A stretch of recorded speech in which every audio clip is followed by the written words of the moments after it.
Okay, so hopefully you can tell by my excitement in my voice, or maybe you can't. I've been waiting for this for too long. Too long is too long in my opinion. So here we have the unboxing of the Keitai. This is the 205 SH from Y2K phones, believe it or not. So I want to do everything I can to make this a functional phone without having a hard time with it. Anyways, let's get to the unboxing.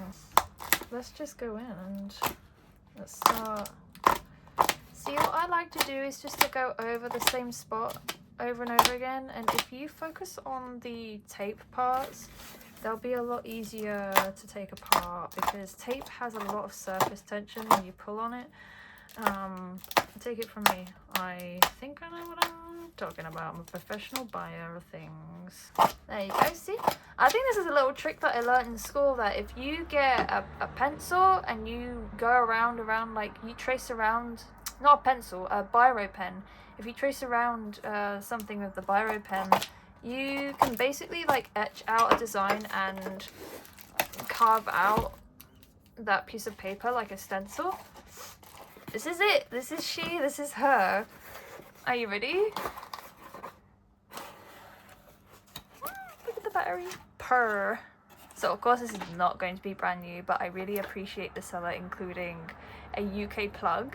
And I know I'm going to have to charge this phone when I first set it up, but is this a brand new battery? What do you guys think? It looks like a brand new battery. Do I just put it out? Oops, sorry, I didn't mean to nudge you there.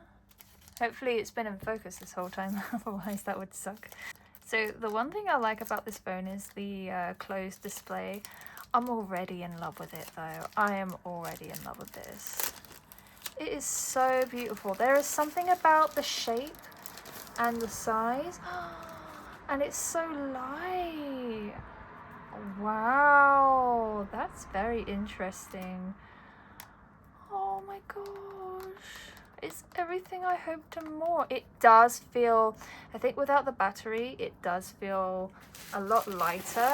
So the last time I pulled apart a phone like this, because you know back in the day, you could take the backs off your phone and replace the battery if you needed to. The last time I did that was like at least 18 years ago, because I ended up getting the HTC Touch and that didn't really need opening.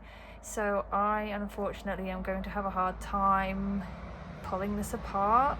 I know that this is where you do it, but I want to be very careful because I've been looking forward to this and it would be a shame if I broke it. There we go, just as easy as pie. And I think, oh look at that little waterproofing in the back here. I'm gonna be very careful. I've never had a SIM card tray like this before, so I'm crossing all of my fingers right now. Do I just push it down? Oh, you push it up, right. I'm glad I got that on camera. I was beginning to worry. So you pull it down and then it goes, and then you push it up again. So when you push it up, it's up. Here we go. Let's pull it out. I'm doing this with absolutely no backlight, by the way. I'm just winging it. Right, so remember what I said about the last time I did this was a very long time ago? I guess I'm just here for the nostalgia, I'm not gonna lie. But that clicky noise, that's always a good sign. Just knowing that I'm gonna have to open this back up. Oh, and one more thing. I am going to apply a nice little charm right here. This is my first option. As you can see, it's very cute. It's from the same seller that made this one as well. So I'm a bit anxious about this one. Maybe I should just add them together, but I think this is nice. You see this one? I love this one quite a lot. It's a strawberry. and it has a love heart on it. And I'm wondering if they'll go together or if one is best for now. But I'm going to cheese this back out and see what this feels like in my head. So you never know, you never know. If it feels like I should have done a quiet unboxing, not me. I'm someone who likes to talk a lot. What you see is what you get.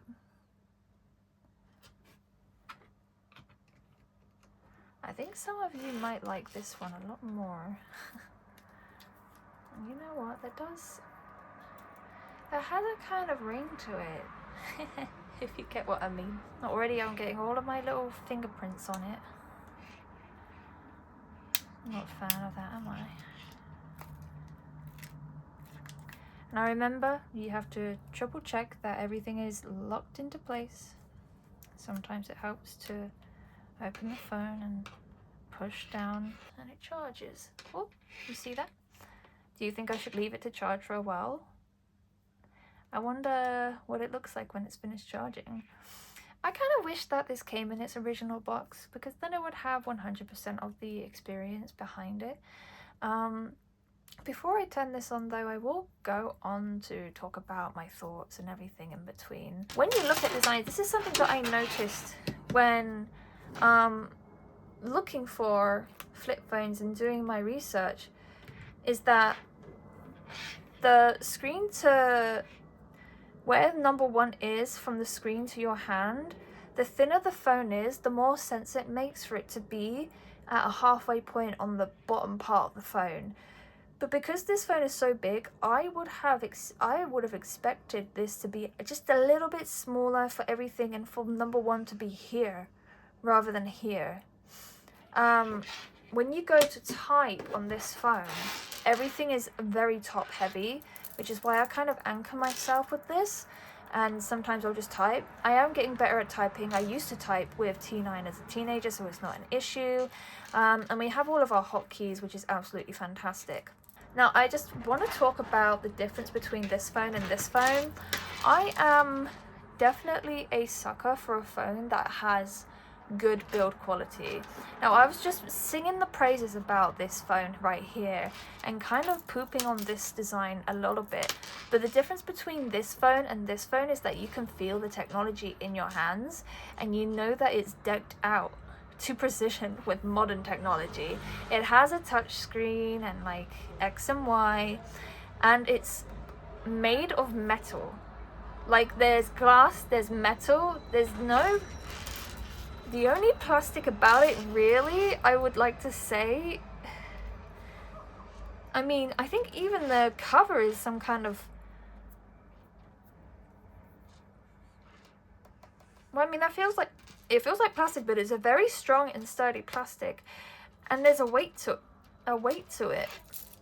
It just feels like a piece of technology that I can trust in my hands, and it's capable of doing things that I need it to do.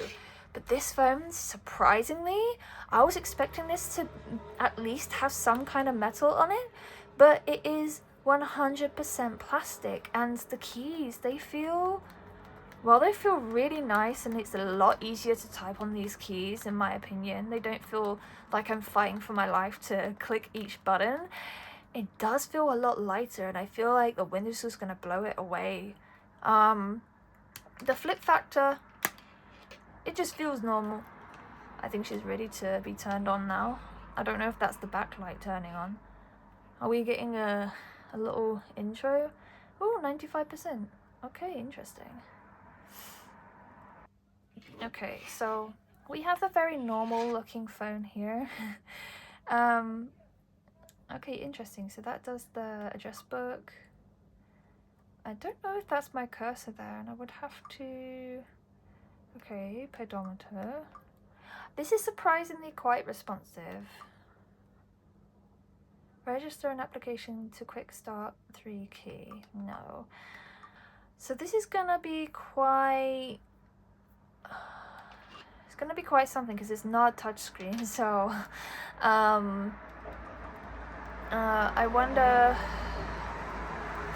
Yeah, this is very fast for a phone like my it feels like quite slow, and I'm probably gonna have to download and install some applications.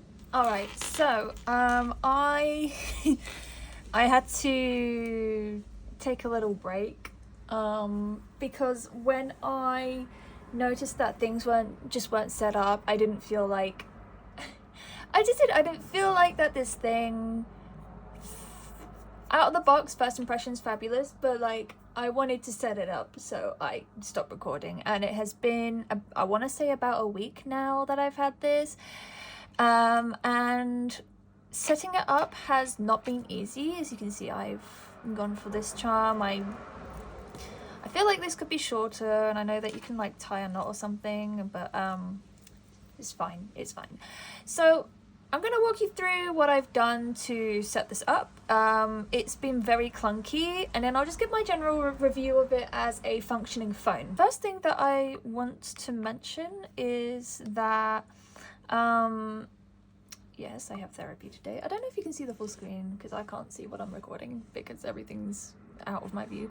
The first thing I want to know is that installing apps on this phone is not a walk in the park when you are used to having an app store readily available to you at every given second. Like you can just visit the app store whenever you want and like use it, right? But even though this was sold to me with APK Pure pre-installed on it, the phone does not want to install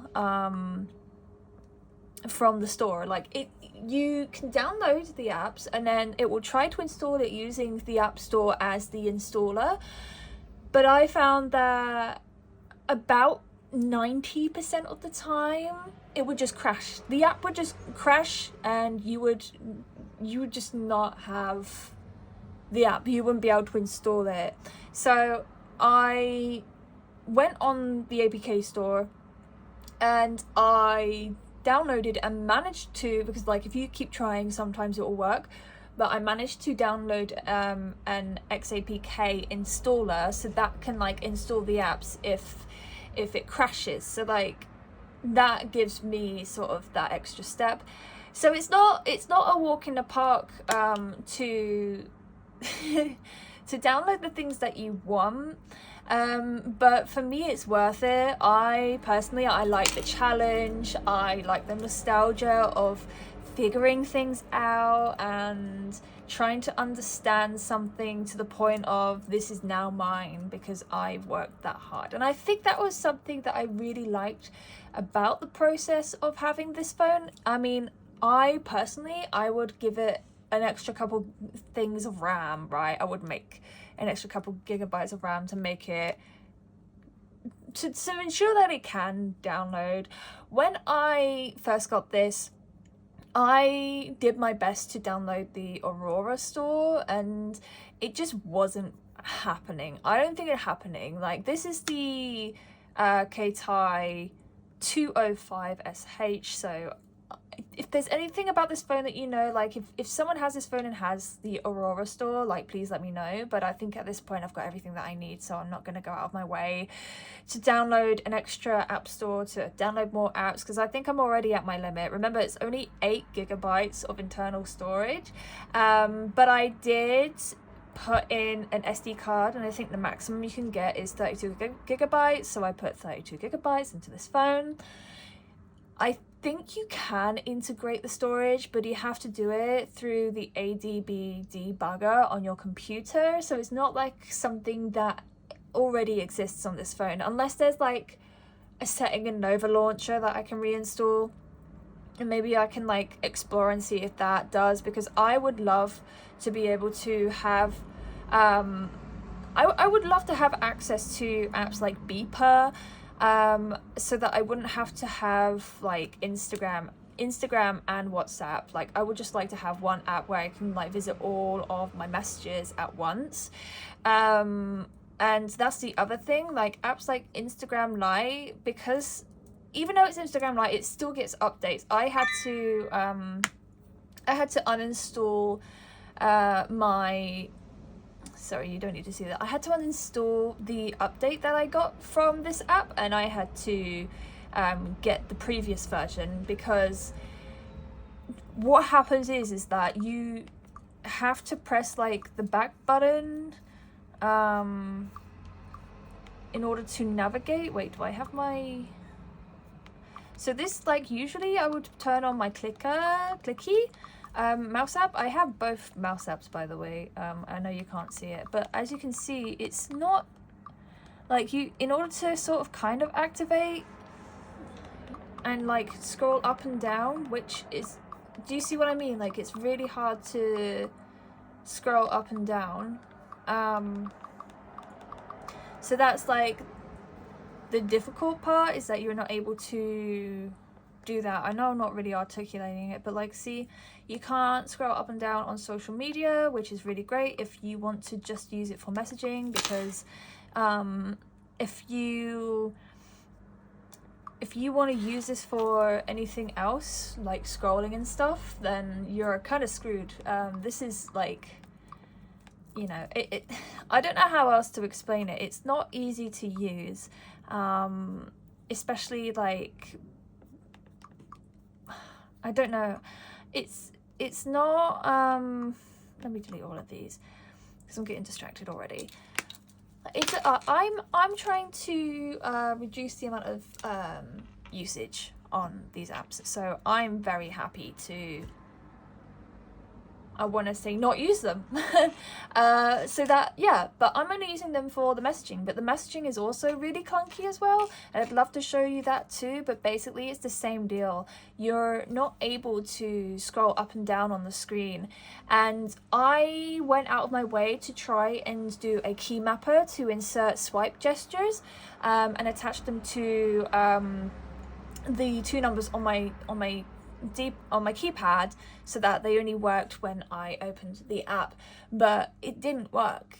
It didn't work in any way whatsoever. So these apps, even though there's the light version and whatnot, you have to like hope and pray that they don't phase out hardware button compatibility because of how mainstream slab phones are. So that's a little bit heartbreaking, but I think at this point I'm happy to tell the people that I speak to most often to just contact me on WhatsApp and start to move everyone over from there, because I do have my Mive, which is by the way, the size comparison between the two. When I got this phone, I realized how much I don't like the Mive. I like it, but I don't like it. But it's probably gonna, like, I'm gonna make another video about this specifically that talks about what I probably will be doing in the future with this. So the app capabilities, they're good. You just have to make sure that you're downloading things that don't eat up your phone. And another thing about it is that I wanted to get into reading. I'm not someone that does read that much, but I had to download Bluefire Reader for the books that are tied to DRM, and then the app that I want to use, which is e-reader, it runs so much better. I've been downloading, I might have to delete that, I'm not gonna lie. Yeah, so like the difficult thing about these books is, like, you can see they say zero bytes, which is super annoying, and you can't read DRM books in this e-reader. It's really annoying, but this is the one that I want to, like, this is the app that I want to use. I like how cute it is. It's got that paper look to it, but look, it's not loading my EPUBs. Oh, that's so painful.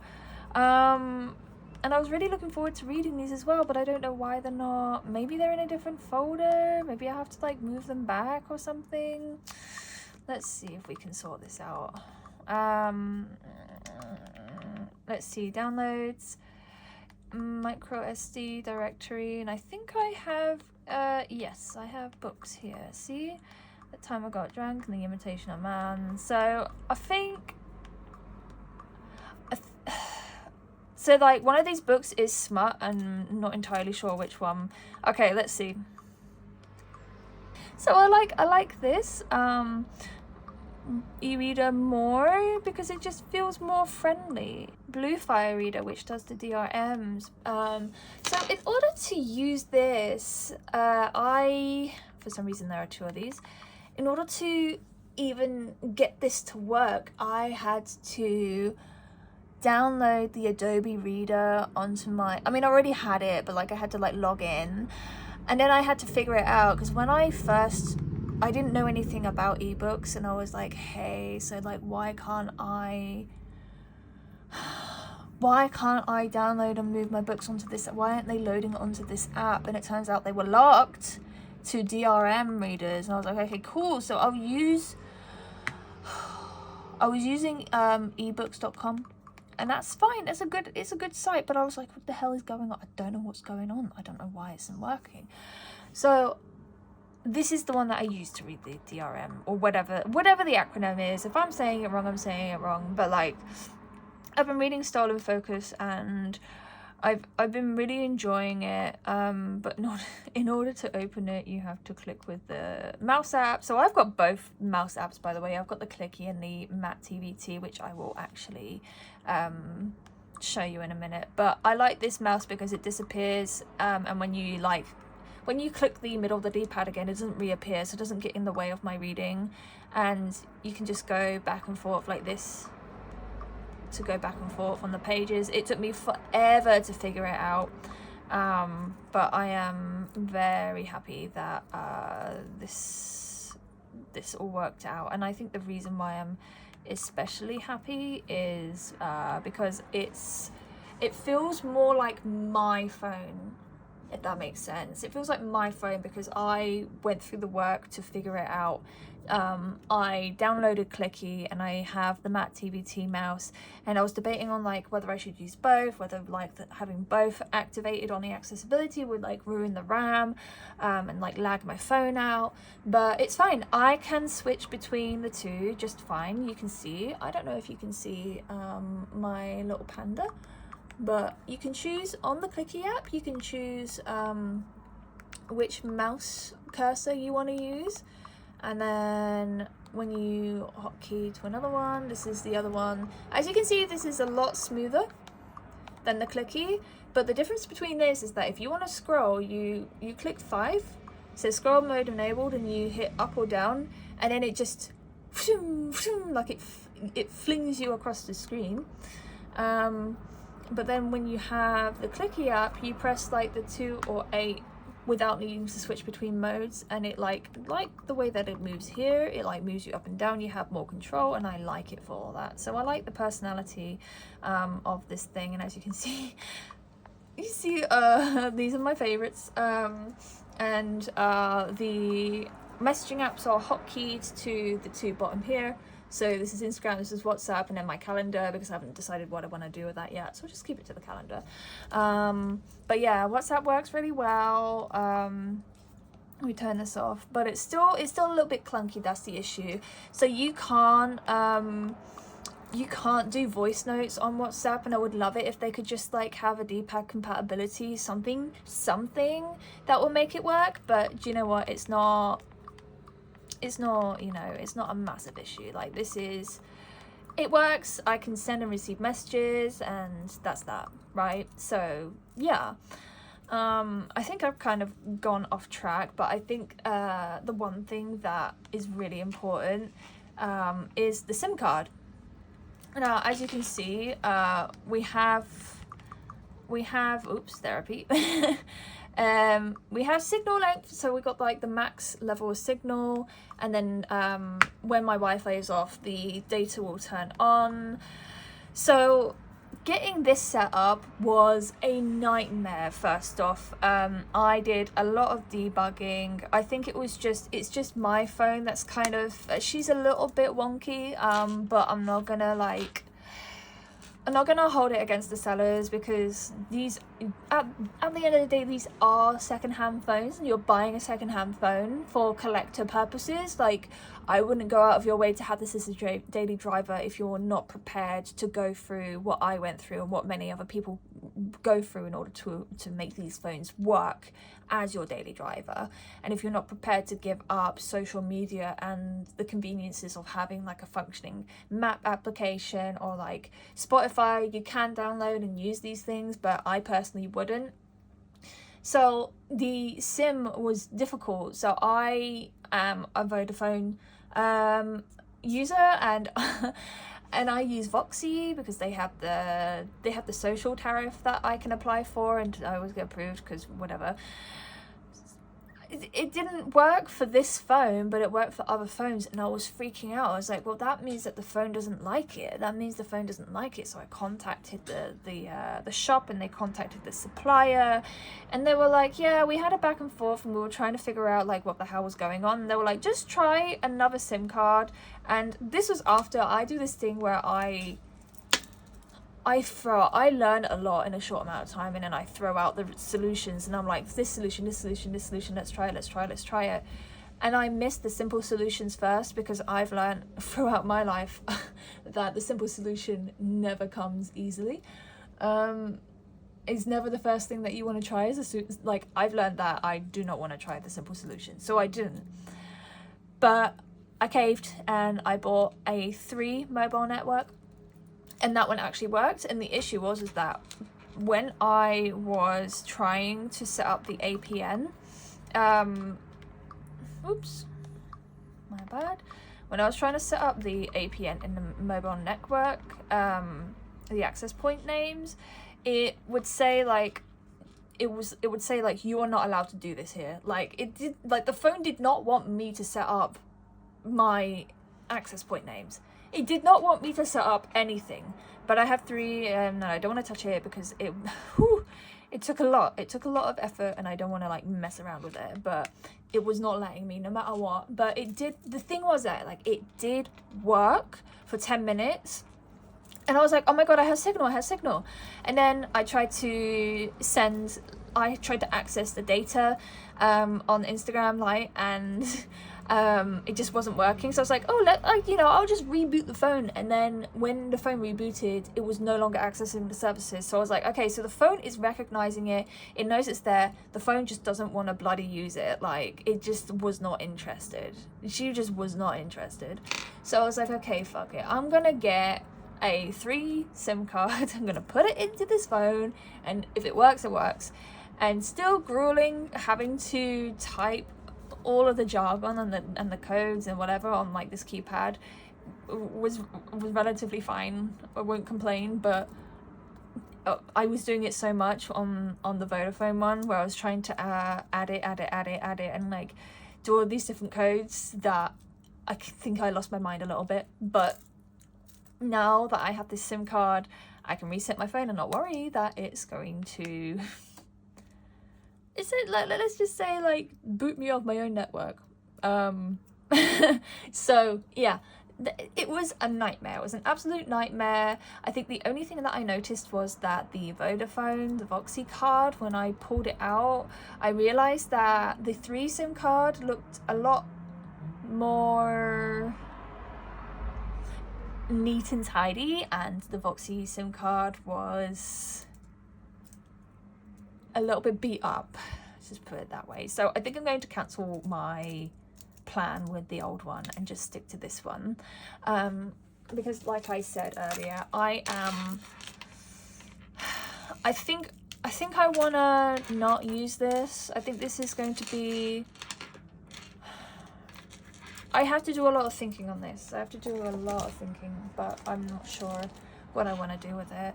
I love this phone so much. I love everything about it. I'm so happy that it works. I'm so happy that the data and the SIM card are connected. I'm happy that all of the apps that I need, and not want, I guess, but need, are installed and functioning, and all of that, all of the in-betweens. This phone, it's very nice, and I'm still very delicate with it, but I think this has ignited a new hyperfixation in me. I really want to collect these phones now, but I see them as something functional and practical, so I'm not going to go out my way to do that. But you know what, it's great. And if you have any questions about this phone, please don't hesitate to ask me. I don't know if I've covered everything. I don't know if things, you know what I mean, like I don't know. I don't know if I've covered things properly, but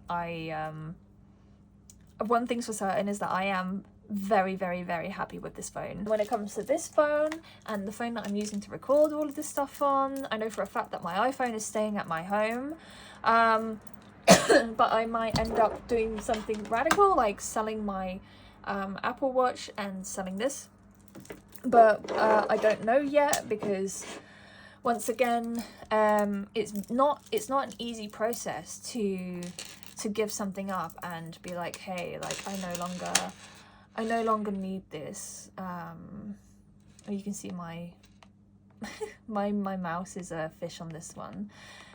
That's the other thing. You can customize your icon, your cursor icon, but the annoying part about that is that on this phone you can't install your own cursor icon because it crashes. But I think that's fine, because the panda is cute, and there's a ghost one, and there's a cat one, and they have cute defaults, so I'm not worried. There's something about this phone that having it in my pocket and bringing it around with me everywhere, like it's precious.